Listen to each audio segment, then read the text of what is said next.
नमस्कार साथियों, आप देख रहे हैं TNR न्यूज़ और मैं हूं आपके साथ रुपेश ठाकुर।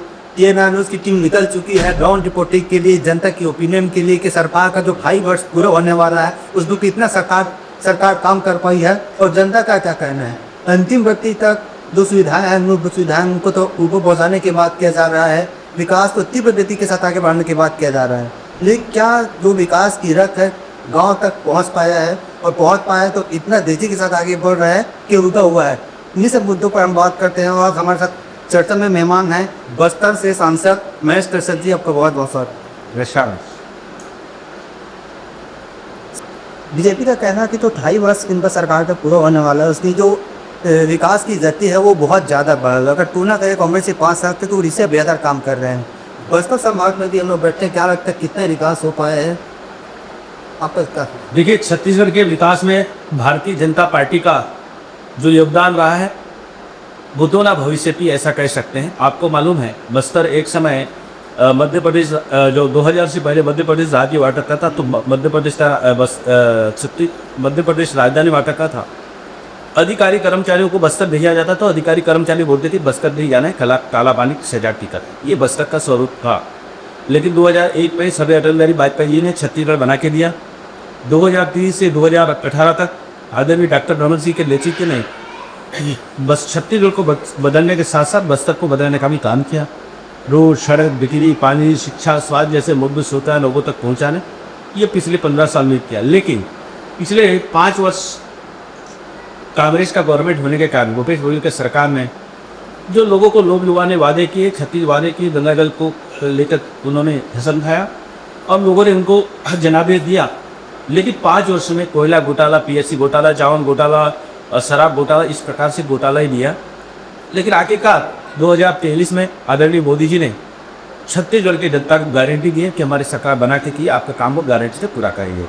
और मोदी जी को के गारंटी को छत्तीसगढ़ के देवतुल्य जनता ने मोहर लगाया। और 2023 में आदरणीय विष्णुदेव साय जी के नेतृत्व में मुख्यमंत्री उनको बनाया गया।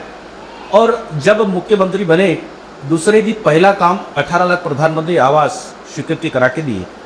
इसके बाद लगातार पिछले 16-17 का जो बोनस था किसानों का 3,717 करोड़ रुपया 13 लाख किसान का एक मुश्त में हमने दिया। इसके साथ साथ किसानों का 21 कुंटल धान करने की बात हो, 3100 रुपया समर्थन मूल्य की बात हो, इस प्रकार से महतारी बंधन योजना के माध्यम से 70 लाख देने की बात हो, तेंदुपत्ता संग्राहकों को 2 रस बीमा चरण पादुका और 550 रुपया समर्थन मूल्य देने की बात हो, बुनही कृषक मजदूरों को 10,000 रुपये प्रति। इस प्रकार से 8 से 10 बड़े गारंटी को हमने पूरा किया, आदरणीय मुख्यमंत्री जी ने किया। गारंटी ये पूरा नहीं किया, इसके साथ साथ आप देखेंगे हमारा बस्तर जैसा क्षेत्र नक्सलवाद, माओवाद के नाम से पूरा देश दुनिया में बदनाम था। और हमारे डबल इंजन सरकार आने के बाद हमने एक डेडलाइन तय किया 31 मार्च 2026।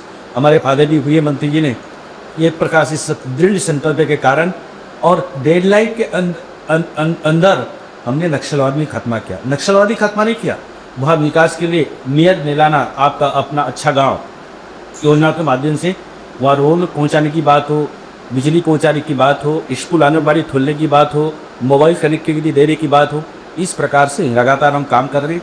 इसके अलावा सरकार की विभिन्न योजनाओं का लाभ भी सीधा बस्तर के लोगों को मिल रहा है और आज बस्तर बदल चुका है।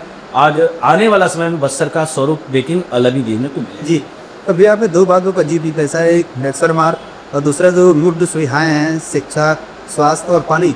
देखिए, जब हम तीनों चीज़ों की बात करते हैं, इस बरसात के तौर बाद जैसा रोड, जब हम गाँव तक जाते हैं सर, वहाँ के लोगों से चर्चा करते हैं तो अभी भी जो पानी की सुविधाएँ हैं, स्वच्छ पेयजल, बिजली कनेक्शन, रोड कनेक्टिविटी, तो बहुत ज़्यादा काम करने की जरूरत।